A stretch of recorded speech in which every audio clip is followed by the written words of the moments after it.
bright lights that to go by along the way. So, In other words, we are still for the continuation of the peace negotiations, preparing for the fifth round, and agreeing to meetings of bilateral teams. between kanina sa speech ni Presidente up to now, you have not heard from Jess Dureza or Secretary Bello on what the President meant? No, about, we have not heard from them. There was a statement to me, given to me by Nani Braganza, that Bebot Bello would call me.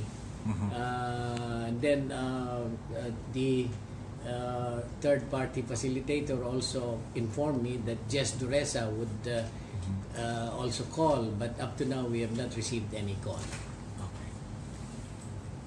Sir, anong initial reaction nyo dun sa news about yung Duterte's speech na papahuli kayo, gano'n? Ano nga yan, kung if it is going to be implemented, no, it would mean the termination of the peace negotiations kasi nga that means violation of the JASIG. These people are all covered by the Joint Agreement on Safety and Immunity. So kung ganyan ang intention nila, then that would be a violation of the JASIG, and it would have an adverse effect, of course, negative effect on the peace negotiations. Pero sir, if you go down the speech, parang sabi niya, if you join the activities of Maute, yung May qualifier. may qualifying. So if you read between the lines nung kanyang statement, it says, if there is a breakdown of peace and order because of conniving with the terrorists, then gusto nyo tumulong kayo sa kabila, go ahead. But I am warning you, do not attempt to come home kasi huhulihin namin kayo. That's the premise. Yun, malinaw naman sa kanila na that we have offered that the revolutionary movement has taken a stand even before against Maute and Abu Sayyaf as terrorist groups, at yung kanilang ginagawa attacking civilians terrorist acts, no? So that's why sabi nga ni Professor Sison, we offered to them a joint a statement making a stand, joint stand against the Maute and the terrorists. So that we are going to join the Maute, I don't think that was what the intent of this speech, no? Of what he said, no? Si President Duterte mismo mixed yung ang sinabi. May kantsaw Mabuti pa yung Maute Group, nakakatakan ng Marawi City. Samantalang ang NPA, nisang barangay daw, walang tinanganan for 24 hours. Several times naman kita niya. In control yung NPA sa barangay kung saan nagre-release ng prisoners of war so many times. Pero, tapos, may bahagi naman sinabi na, bago niya sinabi, kung gusto nyo kumampi sa kabila, sige. Pero hindi na makakuha, ganun. Pero nauna dyan, nag-offer na, ng cooperation. Tapos, hanggang nauwi dun sa tampo. Parang tampo I don't know what he expects, ganito, yanig sila. Yanig sila sa pangyayari. Although they say they had intelligence na yung Maute nagbanta na dahil sinalakay ang Maute sabay bulig butig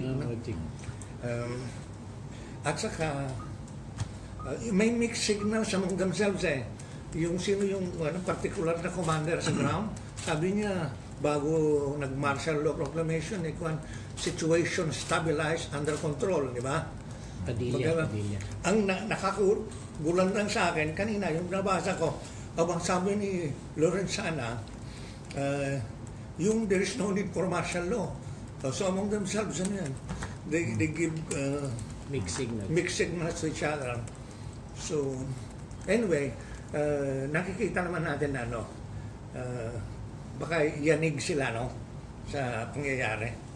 Sir, pa-clarify lang po, are you saying po, or sa tingin nyo ba, the President is getting mixed or ibang information para magkaroon ng mixed signals? Ano po yun? It's not getting the right information. Sa tingin ba natin, dahil sa si Presidente is giving sa kanilang hana merong mixed signals. Sa tingin ba natin the President is getting Not getting the Not right getting the right- getting the right information? Oo, may nag-demonstrate ng isang journalist kung ano yung binigay na report ng President to the Congress. Yung madaling pinapakita yung mga inaccurate o false false information like yung dinacapitate mayor hindi ba? naman pala It totoo. turns out hindi naman yung mayor mismo na decapitate siya nag-deny. Sinabi sinunog 3 establishments Yung simbahan, no? pero dansalan lang yata Dansalan na nasunugan. Tapos isa pa yung tinake-over yung hospital. Ano naman nagdala daw yung mountain ng wounded. Wounded lang.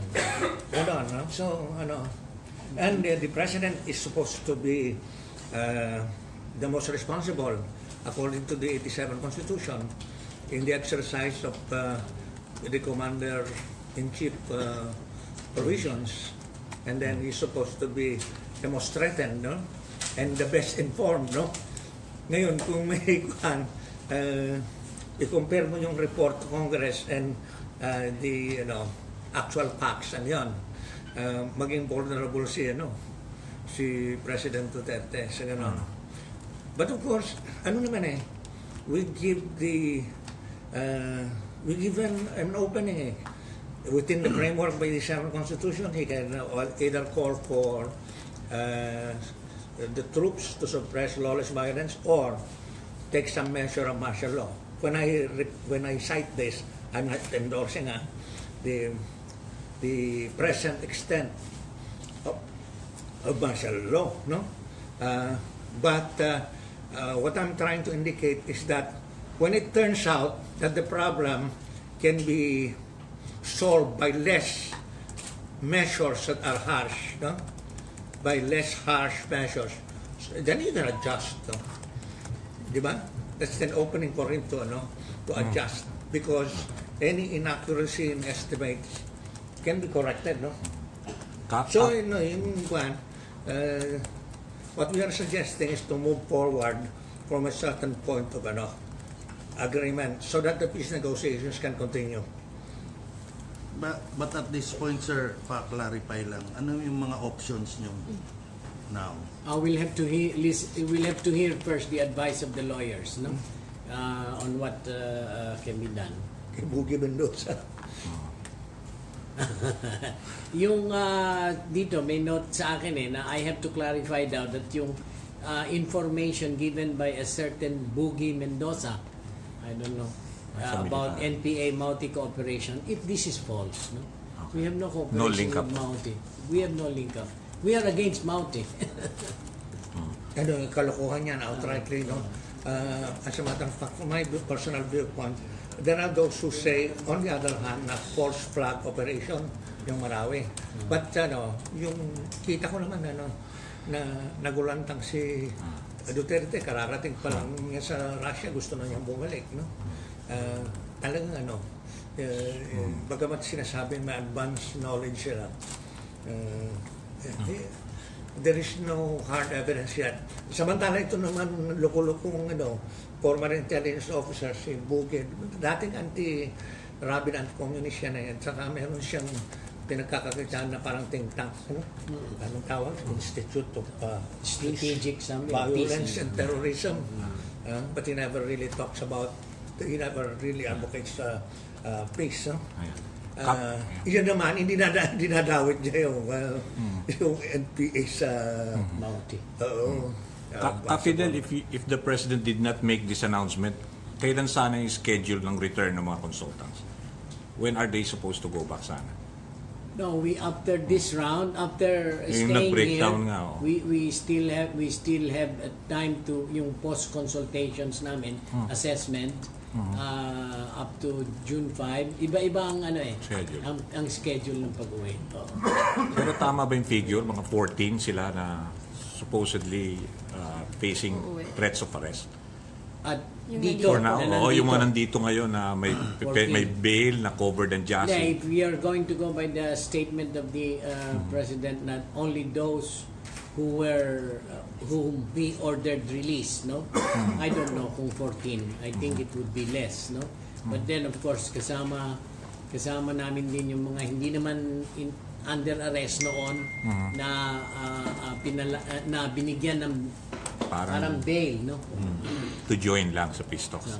Kafidel, pwede niyo po bang ma-explain kung ano itong JASIG at ano yung process ng termination of JASIG? Yung Joint Agreement on Safety and Immunity Guarantees, yan yung agreement that would allow, no, the negotiators and researchers, consultants, at saka security from both sides to move around freely, to consult, and to negotiate, no?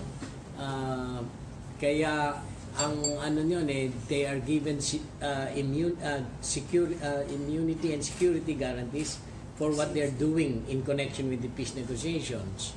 Ngayon, under the JASIG, may ano doon sa provision on termination na 60 days ba? 30 days. 30 days. Upon receipt by the other party, no? Yun yung nakalagay doon to before the JASIG is terminated. Terminated, 30 Now, the termination of the JASIG also means the termination of the peace Peace. negotiations because wala na. No more negotiators and consultants and others who can be present, no? Written notice. Written notice yan.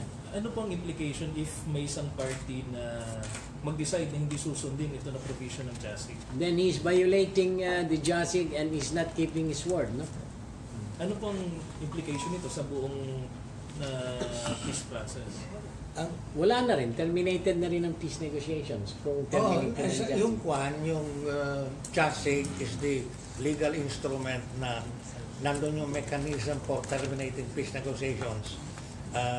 If you terminate JASIG, any side can terminate by giving 30-day notice para makapagligtas yung exposed personnel ng kabila. If you terminate properly yung JASIG, in effect, the whole peace negotiations, there is no middle ground like Arroyo tried to use the term Suspension. no? Siya pala, I'll take the initiative, idagdag ko sa yung certain suppositions na could Marawi City be a forced flag operation by the Duterte government? We don't know. We don't have the evidence for that. Is it yung sangkot ba kasabot ba ng Maute ang NPA? Impossible. What is more likely is that Duterte has been taking concrete steps towards independent foreign policy. Nagpunta sa China, nagpunta sa Russia, itinaon sa pagpunta sa Russia yung Marawi incident. ISIS is a creation of the CIA. ISIS, no? So, and that is the more likely connection. And when would we have anything with to do with organizations that are supposed to be affiliated with ISIS, and ISIS is connected with is a creation of the CIA. Ang mo naman yan, Maute and Abu Sayyaf, no? Are supposed to be ISIS affiliated and CIA supported, no? Senator Pimentel exposed the connection of Abu Sayyaf to the military itself, no? And the CIA. And ganun din yung the fact na nakapagtago si Apilon sa Marawi, at saka may mga kamag-anakan sila, may clan na nakatira dyan. So, ganun, that's the more likely. And we are going by this level of information to offer even cooperation with GRP. Okay. May tanong pa? Okay, so, hindi, ano lang to clarification doon sa numbers. Hindi na kailangan. Okay. Ano po yung level ng cooperation na handang gawin ng NDF? Ano Ano ba, yung- akala ko noon, the other day, pag in principle napaproba na yung we stand together and take the countermeasures, the measures counter to the Okay. Maute and other Terrorist groups. terrorists cooperating with them. At saka naka-define doon what we mean by terrorism, no? And each side can actually agree with the definition, no? We define terrorism as acts to intimidate, terrorize, and harm the civilian population solely or mainly in violation of human rights and international humanitarian law. Kanan, define. So, we know what acts to oppose, and we know who are responsible for those acts, no? So, kung nagkapirmahan, sana, nagkayusan in detail kung anong gagawin. It's possible for the NPA to redeploy some units to help the GRP. There are units farther away as at Cotabato, but it all depends. I'm just these are just possibilities. Ay kaso, Hindi na Hindi na nagkapirmahan. Hindi We could have gone into nagkapirmahan. details, no? Sir, yung ba yung Moro Revolutionary? Yeah, there is also a Moro Revolutionary Group under the Within the NDF. within the NDF, and I'm sure they would be willing to help out also. Pero hindi na nagkatuluyan. The details could have been worked out, no? Pero Sir, we've been receiving feedbacks. What is your basis in saying the CIA has connection with ISIS? With ISIS, yung CIA. What is the basis for that? CIA... ISIS, well accepted yan. Ganito yan. Ang training provided by CIA, Israel, and Jordan, nagte-training pa sila doon. And the financiers are Saudi, the Emirates. Kasi gusto nilang tirahin yung Syrian government para maubos na before Iran, and they attend to Iran, maubos na yung pro-Arab na anti-Israel. Yun naman ang interest ng US, Israeli combined. Para bang ganito yung ano naman, it's an open fact na parang eto ng armas, ito ng training nyo, bahal na kayo dyan, no? Yung para bang ginagamit lang sila, pumapayag naman yung jihadist group kasi they get the advantages. Lahat ng from Al-Qaeda, di ba? Sa paglaban sa magmula ng invasion ng Soviet Union sa Afghanistan, pagkatapos dito sa bandang North Africa or sa bandang along the Mediterranean, yung Salafi based in Tunisia, and then Muslim Brotherhood, hanggang Salafi uli nakapasok sa Libya, sa Benghazi. Yun ang yun ang spearhead ng rebellion against Gaddafi. Patapos yung nagbuo pa ng in connection with Syria, Al-Nusra. So all these are CIA funded in common. They have autonomous. These are autonomous formations, but they are financed by the U.S. and the CIA. Okay. Sir, parang do you think you're being intimidated? And with the declaration of President Duterte, and with that, do you expect that offensives against the government forces will be escalated further? Kasi ini-intimidate kayo dito hindi, yung yung response naman ng NPA kasi talagang the all-out war is still on, no? Against the New People's Army. which was declared by Lorenzana in February. This has been going on, no? Sinabi ko naman na in an earlier press conference, tuloy ang aerial at saka bombardment at saka artillery fire, no, against communities, na ang nangyayari civilians ang tinatamaan. Siyempre ang New People's Army will have to protect itself and the people, no? So it will have to carry out tactical offensives against these actions by the military, no? Against the military operations. So yan ang nangyayari. Pero na-communicate niyo naman sa kanila yung sinasabi niyo, di ba, na kung pwede To mag-soften reconsider. o reconsider. Yes, So far, walang feedback from them. Wala pa. Since the time yung wala pa. nag-collapse yung fifth rank. Sir, may nilabas pong statement yung CPP sa website. Ang binanggit po, yung pagre-reconsider ay hindi ini-encourage nung sitwasyon, yung pagre-reconsider nung... That's from one level of reaction. Okay. Okay? Gaano po katagal yung naantayin para matanggap nyo na yung response mula sa CPP? Ano pa po ba yung mga proseso na kailangan? At sinabi ko na rin doon sa isang press conference, it takes time. At saka we told Jess Dureza across the table, aside from communication problems, there's still the process of decision on the ground, which is collective, no? Kaya medyo meron din process siya na matagal na ano. Kaya sana nagpasensya muna sila, no? Imbes na meron silang reaksyon agad. So sir, yung status nung 14 o yung mga nandito, June 5 pa malala. Kasi yun yung time na mag-uuwi na. Hindi June 5, perhaps June 5. Pero ang point is we are going to conduct discussions with lawyers, no?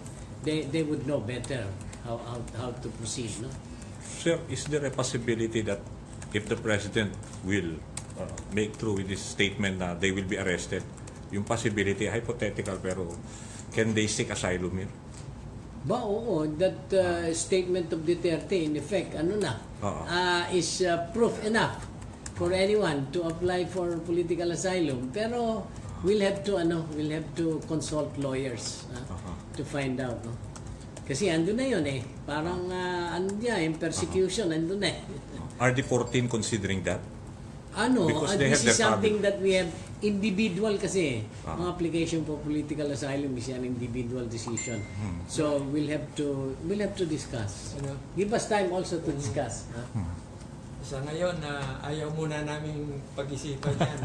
Yeah. Ang mas gusto namin hanapin ay yung iba't ibang paraan na makabalik at maipagpatuloy yung peace talks. Okay? Thank you, sir. Thank you very much. Marami pong salamat. Tingin.